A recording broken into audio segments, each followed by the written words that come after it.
भाग्य अपने बेटे केतन और बहू मीनाक्षी के साथ रहती थी और उनका एक मध्यम वर्गीय परिवार था। भाग्य की बहू गर्भवती थी और वो एक दिन कहीं बाहर जा रही थी। मीनाक्षी, मैं खेत में काम करने जा रही हूँ, तुम वक्त पे खाना खाकर दवाई ले लेना। साथ ही अपने पिछवाड़े में गाय भी गर्भवती है, उस पर भी नजर रखना। गाय को हरी घास और बासी चावल का पानी खिलाते रहना, वो 2 दिन में बछड़े को जन्म देने वाली है। बहू, तुम अपना भी ख्याल रखना। ठीक है सासू माँ, मैं अपना और गाय का ख्याल रखूंगी, आप जाओ। तसल्ली पाकर भाग्य काम के लिए निकलती है और मीनाक्षी घर के अंदर जाती है।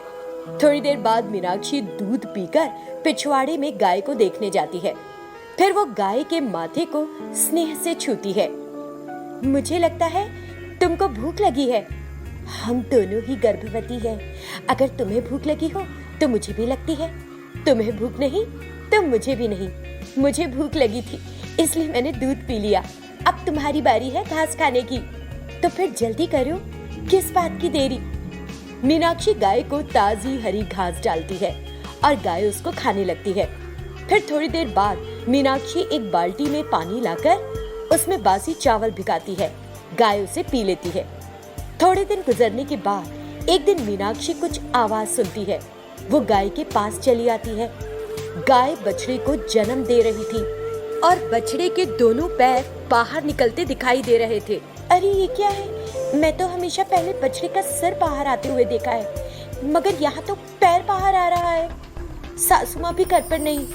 मीनाक्षी अपने आसपास किसी की मदद लेने के लिए ढूंढती है, मगर कोई नहीं दिखाई देता। इस गलत प्रसव के कारण गाय को बहुत दर्द हो रहा होगा, मैं क्या करूं? मीनाक्षी फिर गाय के पास आती है और बछड़े के पैर पकड़कर उसको बाहर निकालने की कोशिश करती है। वो खुद गर्भवती है ये भूलकर वो ये खतरा उठाती है।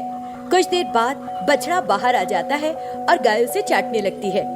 मीनाक्षी खुश होकर घर के अंदर चली जाती है। फिर जब शाम को भाग्या काम से वापस घर आई तो मीनाक्षी अपनी सास को उस दिन का सारा किस्सा सुनाने लगी। भाग्या पहले खुश हुई, मगर फिर मीनाक्षी के गर्भ को लेकर चिंता में पड़ गई। मेरी बहू, तुम खुद गर्भवती हो, तुम्हें इस तरह अपने बच्चे की जान खतरे में नहीं डालनी चाहिए थी। अच्छा, अब तुम जाकर आराम करो, रसोई मैं संभाल लूंगी। भाग्या फिर रात का खाना बनाती है और अपनी बहू का अच्छे से ख्याल करती है। 4 दिन बाद, अगर तुम मुझे अपना पूरा ख्याल रखने का वादा करती हो तो ही मैं चैन से जाऊंगी। मैं ठीक हूँ सासू माँ, आप निश्चिंत होकर जाओ। बहू की बात मानकर भाग्या काम पर चली गई और फिर आधे घंटे बाद मीनाक्षी गाय के पास जाकर उसको घास खिलाने लगी। अचानक से मीनाक्षी को प्रसव का दर्द शुरू हो जाता है। वो वहाँ से हिल नहीं पाती और वहीं जमीन पर गिर जाती है। मीनाक्षी मदद के लिए देखती है। गाय उसे जमीन पर पड़ी तड़पते देखती है। मेरी प्यारी, तुम चिंता ना करो, मैं हूँ तुम्हारे बगल में और मैं तुम्हारी मदद करूंगी। तभी गाय को अपने पास एक ठेला दिखाई देता है और वो उस ठेले को मीनाक्षी के पास लेकर आती है। वो मीनाक्षी को उस ठेले पर चढ़ाती है और फिर ढकेलते हुए अस्पताल लेकर जाती है। डॉक्टर मीनाक्षी की परिस्थिति को देखकर उसकी डिलीवरी का ख्याल करते हैं। मीनाक्षी बेटे को जन्म देती है और माँ और बच्चा दोनों स्वस्थ रहते हैं। Newspaper car.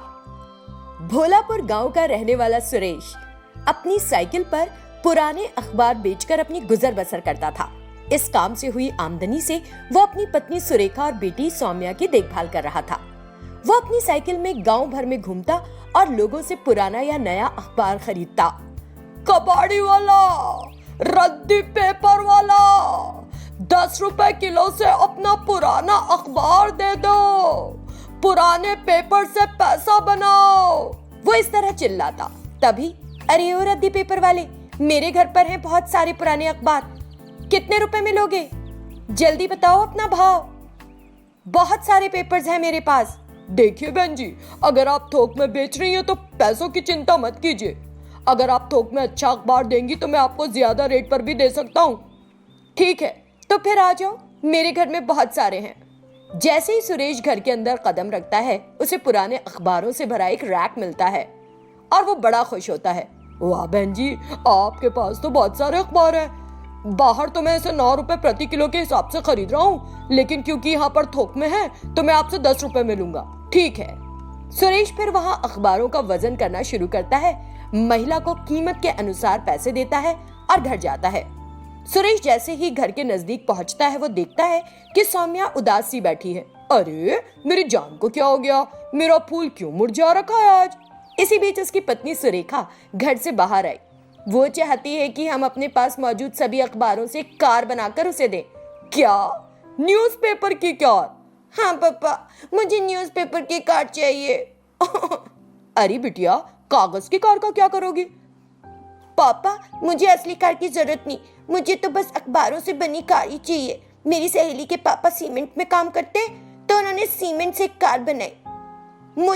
मुझे अखबार की कार।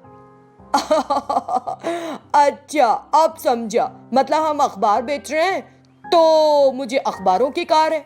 हाँ पापा, मैं यही कहना चाह रही हूँ। सौम्या की खुशी के लिए सुरेश मधुकर नाम के एक प्रसिद्ध मैकेनिक से इस बारे में बात करता है।